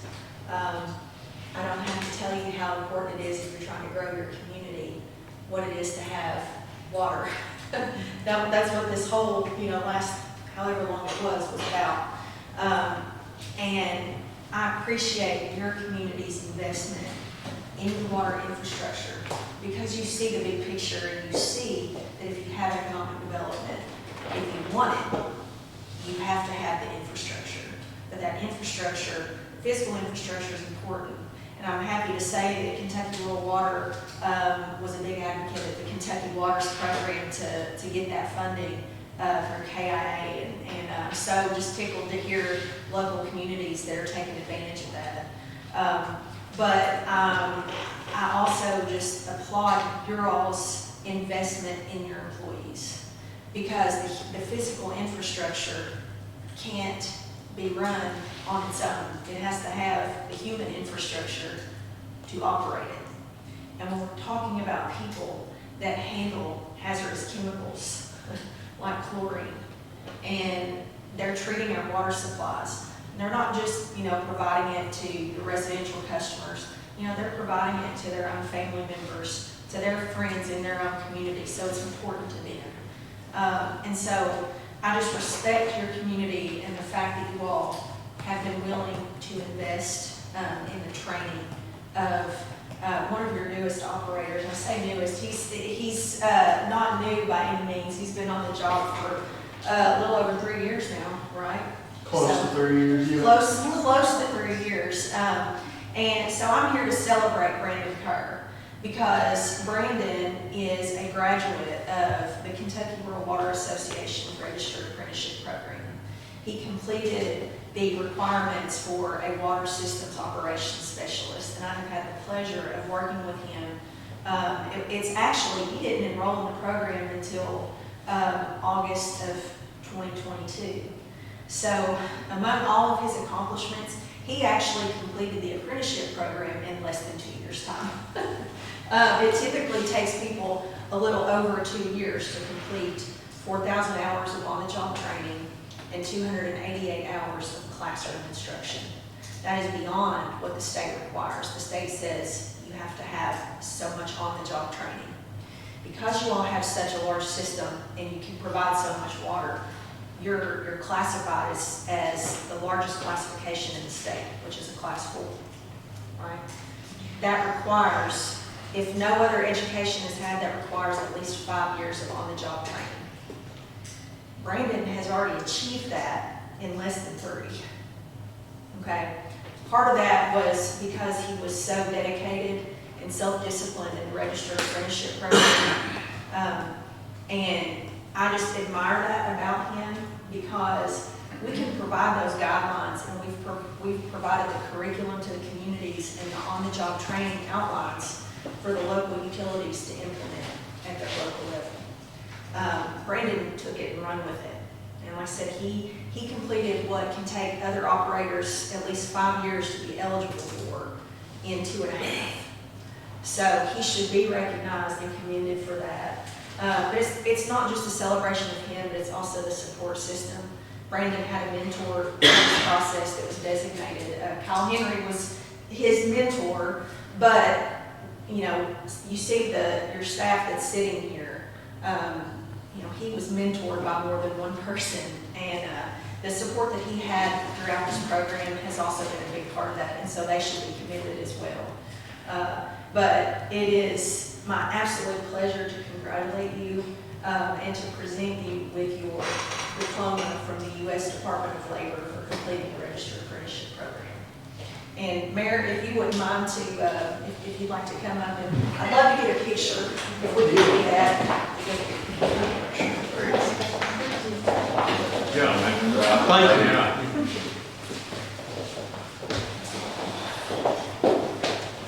This is something to really be proud of.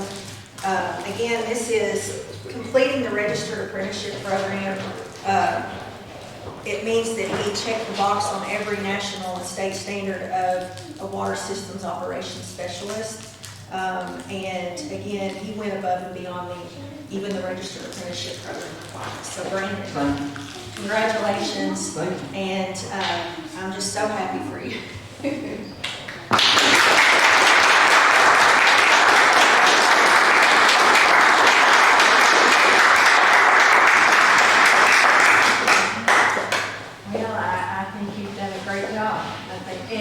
Correct me if I'm wrong, but I believe once you get a class 4 in water, does that not give you the ability to be at the plant by yourself? Absolutely. You know, up until that point, you have to have someone there with you classified to do that. But Brandon now Brandon can run the plant. can run the plant. He can be there by himself. And so it's a very huge accomplishment.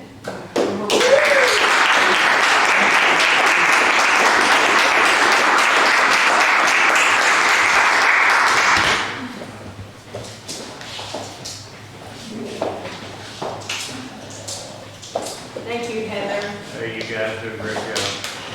Thank you. Well, and I'll just say, I'm anxious for the time when it comes full circle because Brandon's going to be a great mentor to somebody that's coming in along with the rest of these guys. So, you know, I think that's, he's going to be really capable of that. So, Well, thank you all for. we've got a great crew at the Yeah. water department, and we know that we do. We appreciate these guys. They work hard, they keep a tidy shift going, and lots of compliments on them all the time, so appreciate you guys. Good job, Brandon. Thank you. All right.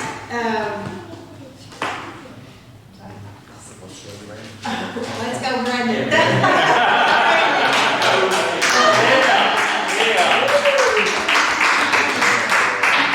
Okay, last thing, I promise here, I'm throwing you some things that's going on, and then one more thing we do have to talk a little bit about.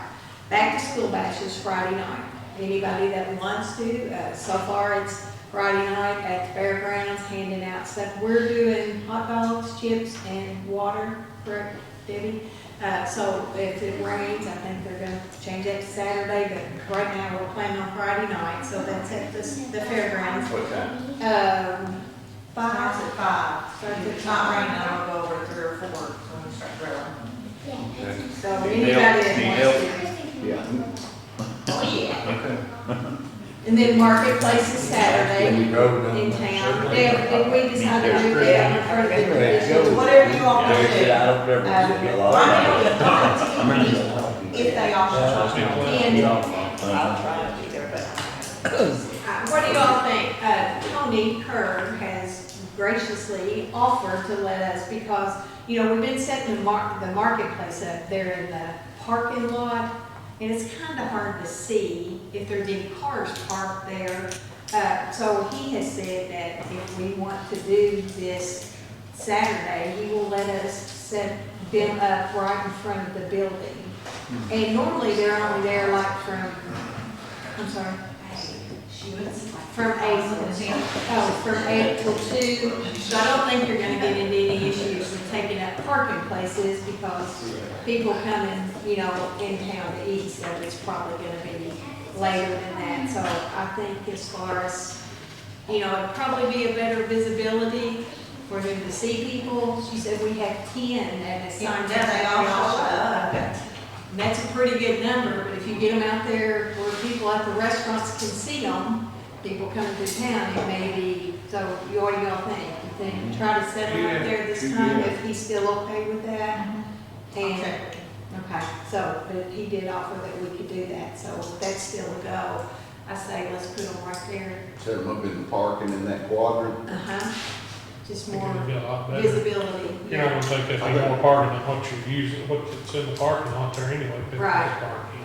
I think it would be better, but, what about that quadrant over Beck Park and save that area there in front of the Justice Center for the restaurant parking? Well, that, I guess that's the only thing we're saying, that they're there like from 8 to 2, and normally during the day, you don't have a parking problem. Now, if they were gonna be there Saturday night, I think it would be an issue, but everybody's gone by 2 o'clock, so, you know, I see where you would have an issue with those few parking places there. And it is, will be a lot better visibility there for them for people to see them. Oh, yeah, definitely give them more visibility because it's kind of hidden in the parking lot there. Yeah, it's on Those the trees. trees kind of hide them. Let's talk to him if that's still Okay. okay, let's look at that. And then the last thing, we've talked a little bit about the building over here at distribution. We've got to make some kind of decision soon on what we're gonna do there, just because if we're going to try to repair that building, we have people that's ready to start doing that, if that's something, you know, like next week. If that's an avenue we decide to go. If we pass that up, you know, I don't know when it would be before we could do anything done on it, if we pass that chance up. But if we're not gonna do that, that's fine, if we're gonna try to do something different. But I'm just saying, what we're looking at right now, that building is 132 by 32, about 4,200 square foot. It's gonna have some repairs. They have cleaned that whole office area out upstairs, or the apartment that was totally disaster. If anybody's been up there to see it, it was a wreck. They have cleaned all that out, except for, you know, there's still got some stuff left, but they've got a big start on having that all taken out, where a lot of your issues was coming from leaks and stuff like that up there too. So that's been cleaned out. The workers have done that here. So, I guess what we have to think about is the size of that building. Do we really need that much space? Probably not, but, the cost of building another building, what are we gonna get, you know, for half of what we've got sitting there as far as space? I think the main thing is, you know, they fixed the drain in the front. There needs to be a drain put inside that concrete inside there where they park the vehicles, to where water can run out of there and stuff instead of standing there on the floor. But then your main thing, what you're gonna run into, I feel, is what they're looking at doing is taking that metal off the back and the 2 sides and putting new fascia and gutter on there.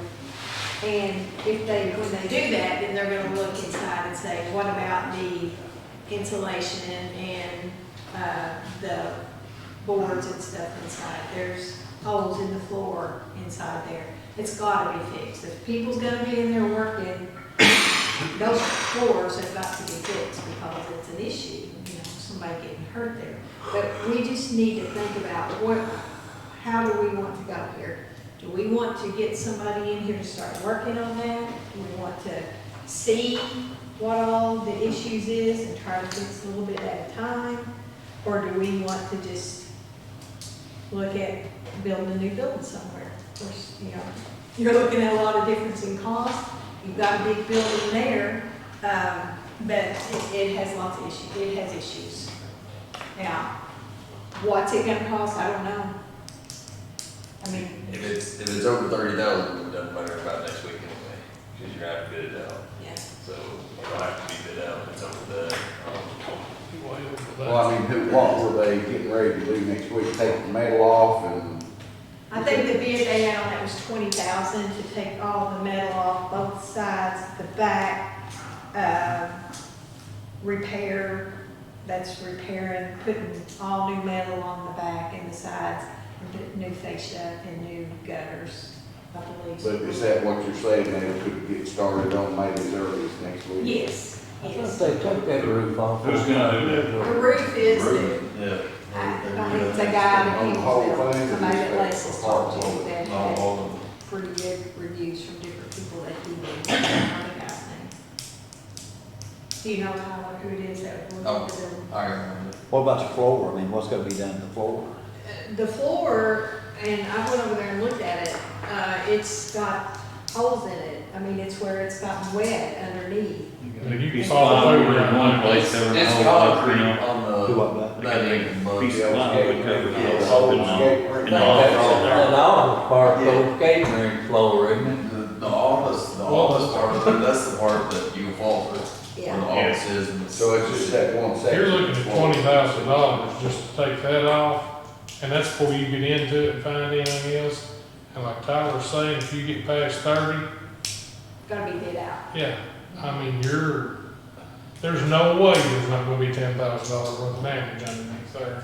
But I'm saying something's got to be done. Oh, yeah. Whatever If the you're looking at situation building a is. new building, I don't know if this is the case, I haven't talked, but, I mean, the maintenance building is worse shape than the distribution building is. It is, so you have to. So, I mean, if that's the case, you probably need to look at building something, I don't know. Big enough to house them both? House and bow, Yes.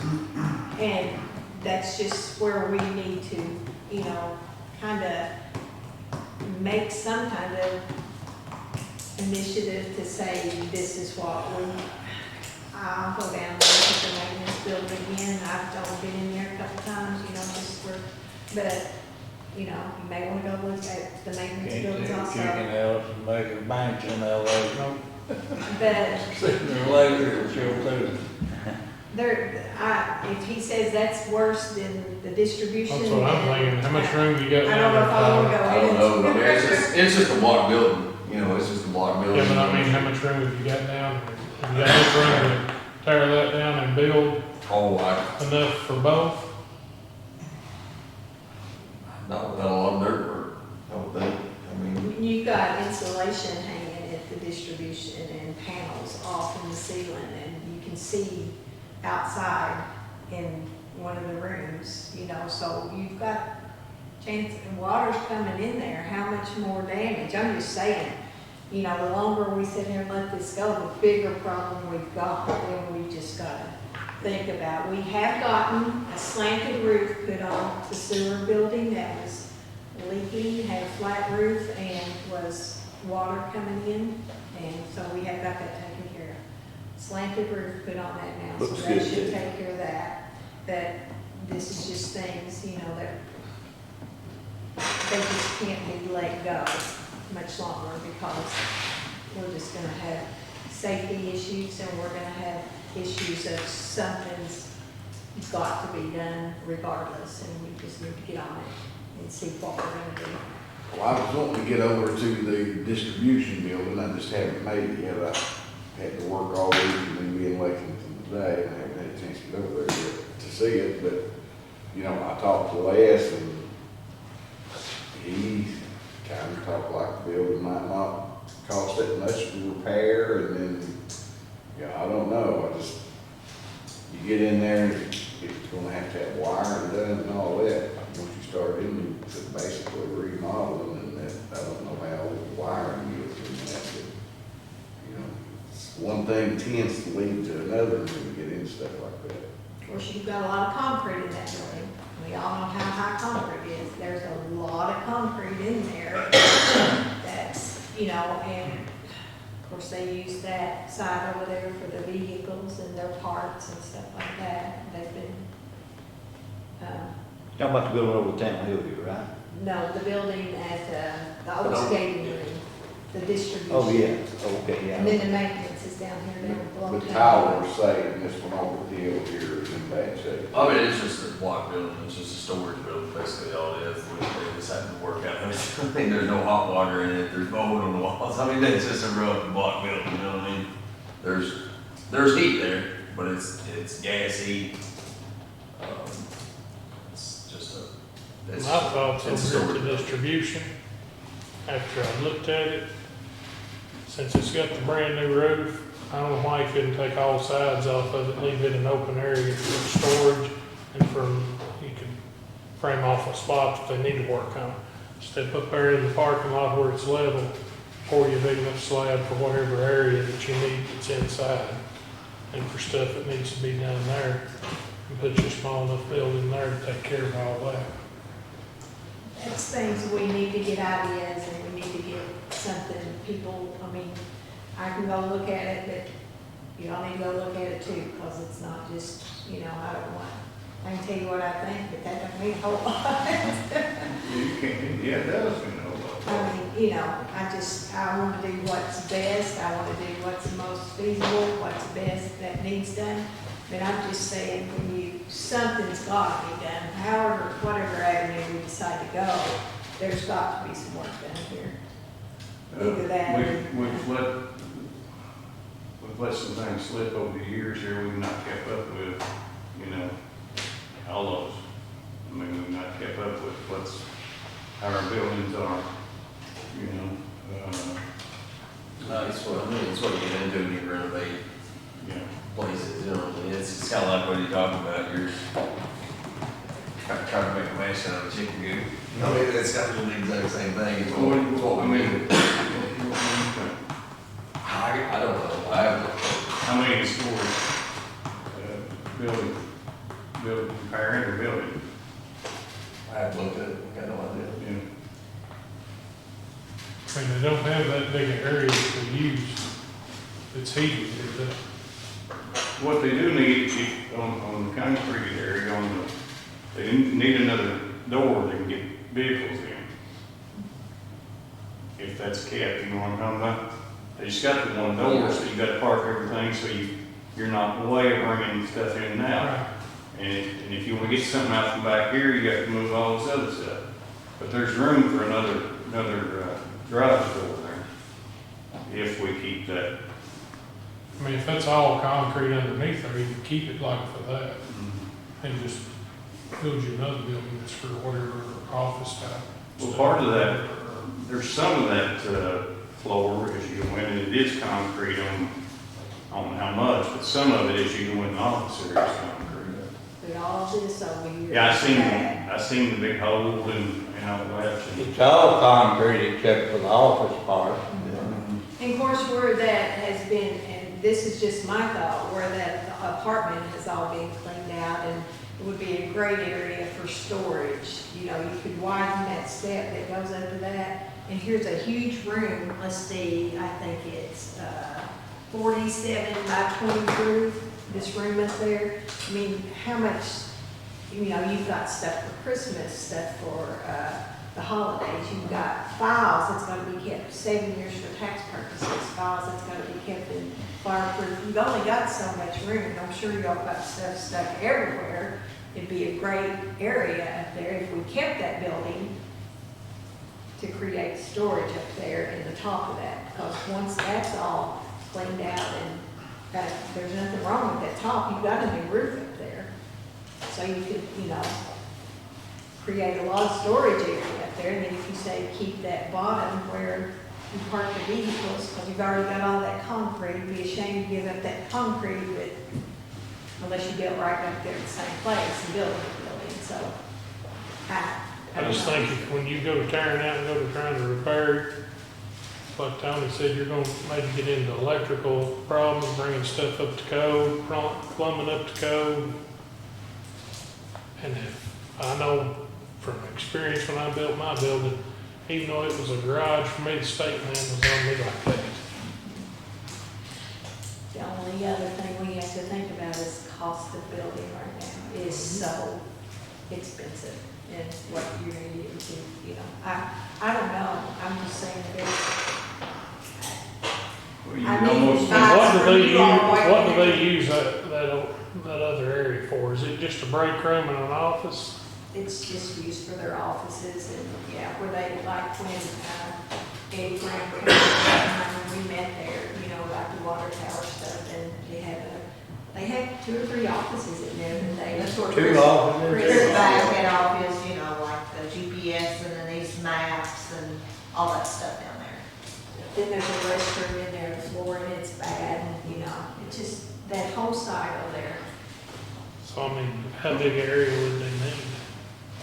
well, it's, Would one of these the buildings? area that's not bad, I mean, for what they need is, right now, it's I'd size, go not in bad, there it's and just take a all matter of the floor, condition. see what I have. couldn't you get people in there Could we just go up here to Hubble? If If that you whole did, building, something- there's a pour concrete under there. park that we need to look at? Wouldn't have to fool with But plumbing or he's wiring saying and it's that. the project together, if that project goes over 30,000, you've got to, But you got the floor, look, if your project goes over 30,000. And it's already county on the middle, right? I'd say that, that'll Well, be. It's not just per person, it's the whole Up there in the project. front. Yeah. The regular top We'll concrete. take the metal off, like you Ain't said. nothing in the concrete. You know, the floor in there is gonna have to be done. It's not a great area, but it's gonna have to be done, the steel. And then you don't go on the side and on the end, under the metal.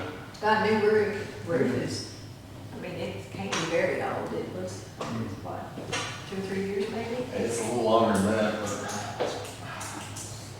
That put on the rim this year? That put on the rim this year, that roof?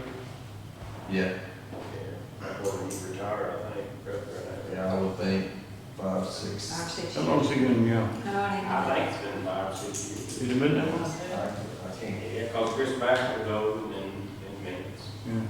Maybe been longer than that. I think, maybe it has been, it might be. It may have been longer than that, but Neil was, I don't know if Neil was back up here with us yet. Yeah. Goes back with. So that's something we just need to, I guess, if we want this guy to come next week and do anything, we need to let him know. If we want to hold that off and just wait till we make some kind of decision. But I do think we've got to look at it and see what we need to do. Well, I mean, it's gotta be done.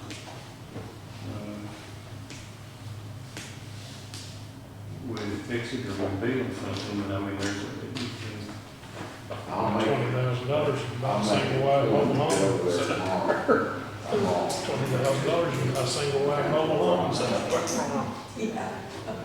We tried.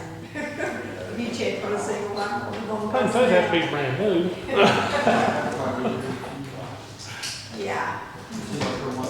Okay, so if you all will, just kind of maybe try to get over there, maybe run down the maintenance building if you can, just kind of see what your all's thoughts are, because I just need to try to get some numbers or try to get some things in the works of what we're, and I'm gonna run down the maintenance building and look at that too. Like you said, if we could put the building together, it'd be great, you'd have everything in one location, you know, that'd be good. What are you looking at? we've got good locations for each one, actually, for, being close to the city and you're right in town and get the equipment in and out of places. I will make it a point to get over there tomorrow. I've been looking for it, just haven't really had a good chance yet. It'd be nice to combine them both and put them up there where the distribution is. Put it all up there and be done with it. If you had to tear it all out and build a big enough building for it all, then The L shape. Talked about that once. it goes way back there. Huh? Yeah, I don't know, that's for sure. I think it goes back to that wood building right there behind it. We don't own the wood mill. ain't too Anything far, beyond that little building's not even. it ain't far back. Now, that back of that building's almost right there. So it backs up to Pee Wee. I checked a little bit on this Rogers. She'll sell it. That's for Or no, he sale. might have already sold it. Yeah. He did, he sold it Yeah. to, I think, him other That people. would be a good location. But it's like- Once it was, now it's redoing the. I've got one quick question. What's the status on the new water tower? Get ready to start taking the tower I think down. they bought all that. They, Yeah, I tried to find out Pee Wee. 3rd September, they're gonna start taking it down. Said there's an acre and a half, Everything's ready to go, just 125,000 waiting on them to sweet take down. water. So, How long, I mean, So once like they that start place tearing for wood, down, big how long ones, will it they take ain't to tear gonna down back. and then put up? they said it could be up to a year, and then I don't understand What this. are they gonna do with the water? Really, Turn off Maynard County, you know. I'll tell you. Every. Good motion to adjourn. I'm ready to go home. I'm ready to that word. She wasn't paying no attention to me. Adjourn. And then.